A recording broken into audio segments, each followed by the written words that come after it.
상속인이 아닌 사람이 상속을 받을 경우 이런 것도 있나요?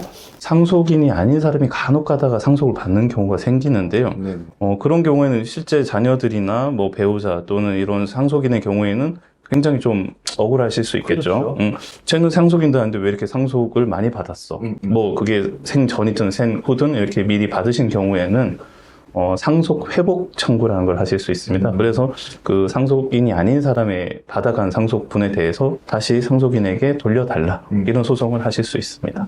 생전에 유언장을 그렇게 하면 그 가족도 아닌데 넘어갈 수가 있는 그런 경우가 있는 거예요? 유언 같은 경우에도 일단은 그 엄격한 절차를 따라가지고 해야 되고 본인의 직접적인 의사가 정식 그 유언의 절차에 따라가지고 작성이 되었는지가 중요하고요. 그렇게 해서 만일 넘어간 자산이 있다 그러면 아까 전에 말씀드렸다시피 특별 수익을 하신 분에 대해서 상속인이 아니라고 한다 그러면 상속인의 경우에는 상속 회복을 청구를 하시거나 그 부분에 대해서 좀 진정성이 있는 그런 증여 내지는 의사 표시였는지를 확인하는 절차들이 다 법에서 마련되어 있습니다. 치매가 걸린 과정에서 갑자기 뭐 내가 강아지한테 전 재산을 뭐 물려주겠다 막 이런 경우가 있을 수도 있을 것 같아요. 있을 수 있죠. 반려견이나 반려묘 같은 경우에는 법적으로 의사표시를 할 수 있는 존재는 아닙니다. 사실 뭐 반려견이 다쳤을 경우에 재물 손괴로 뭐 이렇게 처벌을 한다든지 그러고 있기 때문에 아직 우리나라 현행 민법상에는 반려견이나 반려동물에 대해 가지고 상속을 하기는 어려울 거로 보입니다. 그리고 또 전제가 또 약간 치매 걸리셨을 때 또 네, 그러면 또 치매가 걸린 이제 수준이라든지 그리고 치매가 걸렸지만 의사표시를 아직 어느 정도 하실 수 있는 분들이 계십니다. 그런 경우에는 이게 뭐 치매라고 해도 정도가 있다라는 거죠. 그렇죠. 그 정도에 따라서 아예 의사표시가 안 되는 분이라고 이미 판정이 된 경우에는 그런 의사표시는 뭐 실질적으로 법률상 의사표시로 볼 수는 없겠죠.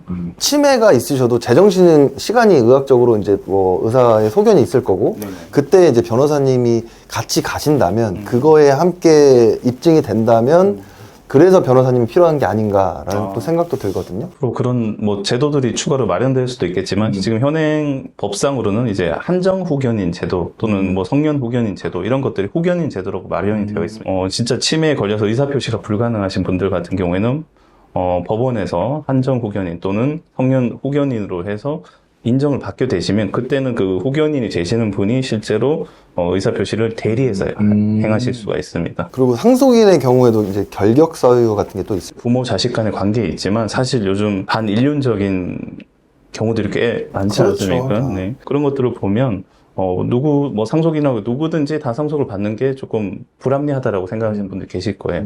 그렇기 때문에 민법에서는 고의로 부모라든지 상속을 받기 위해 가지고 이렇게 범죄 행위를 하는 경우 또는 뭐 사기라든지 그런 걸 통해서 유언장을 이제 위조하거나 변조하거나 그런 행위들 그런 경우에는 상속을 못 받도록 되어 있습니다. 상속 또는 이제 증여라고 하죠. 그게 어떤 게 유리한지 되게 헷갈려 하시는 분들이 많이 계시거든요. 맞습니다. 네, 그거 요즘 좀 말씀해 주십시오. 아무래도 세금이 또 가장 걱정이 그렇죠. 될 텐데 네. 상속과 증여의 선택의 부분은 사실 저희도 마찬가지고 이제 또 세무의 부분에서도 마찬가지로 굉장히 복잡한 부분입니다. 맞습니다. 근데 기본적으로 아셔야 될 게 상속과 증여의 세율 자체가 다르지는 않습니다. 동일한 세율을 적용하도록 되어 있지만 여기서 차이점이 뭐냐면 증여하고 상속의 경우 공제 한도라는 것이 있습니다. 그래서 얼마까지는 뭐 세금을 뭐 물지 않도록 하는 그러니까 증여 같은 경우에는 뭐 5천만 원, 1억 뭐 이런 식으로 되어 있고 뭐 상속의 경우에는 뭐 10억, 20억, 30억 이런 식으로 공제 한도라는 것들이 마련되어 있습니다. 그래서 그 금액에 따라 가지고 각각의 어떤 상황이 발생을 했을 때 상속이라든지 증여라든지 이런 것들이 예상이 될 때 미리 그런 세무적인 부분들을 가장 합리적인 방법으로 미리 좀 상담이라든지 이것도 상담 가능하십니까? 네, 그렇습니다. 증여 목적으로 분양받으신 꽤 있어요. 이게 상속으로 이미 뭐 건물을 몇 개 갖고 있고 집도 다주택이다 보니까 아예 손주 명의로 세금을 미리 내버리고 그런 경우도 있고 아니면 뭐 아들 명의로 뭐 자녀 명의로 하는 경우도 있고 또 상속이라는 거는 또 상속에서 유리한 점이 또 있고 맞습니다. 그리고 뭐 증여는 이미 세금을 먼저 내는 건데 또 증여를 했는데 그간 안에 또 돌아가시면 상속에 대한 또 세율이나 이런 게 또 다르기 때문에 복잡하다 보니까 이런 뭐 세무사분들, 뭐 변호사분들을 상담을 통해서 각자 케이스마다 이건 진짜 중요한 것 같아요. 이제 10억대 자산의 아파트가 넘어가는 과정의 대부분들은 잘 모르세요. 그런 부분들을.